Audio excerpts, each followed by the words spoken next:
Müəllim, Tibb Universitetinin professoru, əməkdar müəllim Fəxrəddin Məmmədov, atam Əlizadə Orcalı haqqında onun şagirdi olub, öz xatirələrini bölüşür. Buyurun müəllim. Bu günlərdə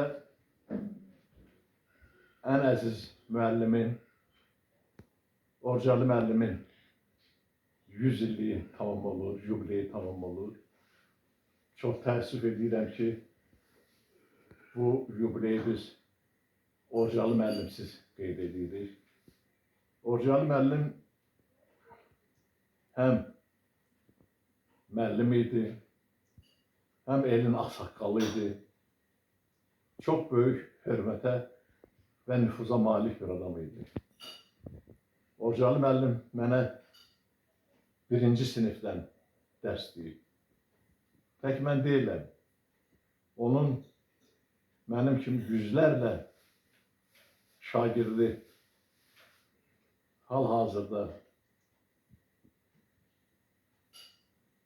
SSR-nin, keçmiş SSR-nin müxtəlif məkanlarında həm istehsalatda, həm elm sahəsində məşğul olurlar. Orcalı müəllim çox tələbkar müəllim idi. Həddindən artıq. Və onun zəhmi, onun nüfuzu hələ də bizim xatirimizdədir. Yadımdadır, Orcalı müəllimin böyük oğlu Şıralı müəllim, mən bir sinifdə oxumuşam. Bəzən görürdün ki, Şıralı müəllim dərsə hazırlıqsız gəlir və Orcalı müəllim onu o qədər ciddi tənbih edirdi ki, digər şagirdlərə dərs olsun. Mən belə bir xatirə də yadımdadır. Dərsdən sonra axşam çağlar biz yığılırdıq. Uşaqlar, həm yaşıdlar kəndin müəyyən bir yerdə müxtəlif oyunlar oynayırdı. Birdən xəbər gəlirdi ki, Orcalı müəllim gəlir. 5 dəqiqənin içərisində bura yığılan onlarla şagirdin birini də tapmaq mümkün deyildi. Hamı qaçıb gizlənirdi. Belə biz onun hörmətini saxlayırdıq. Belə nüfus sahibi idi. Mən bayaq qeyd elədim. Orcalı müəllim həm də el ağsaqqalı idi.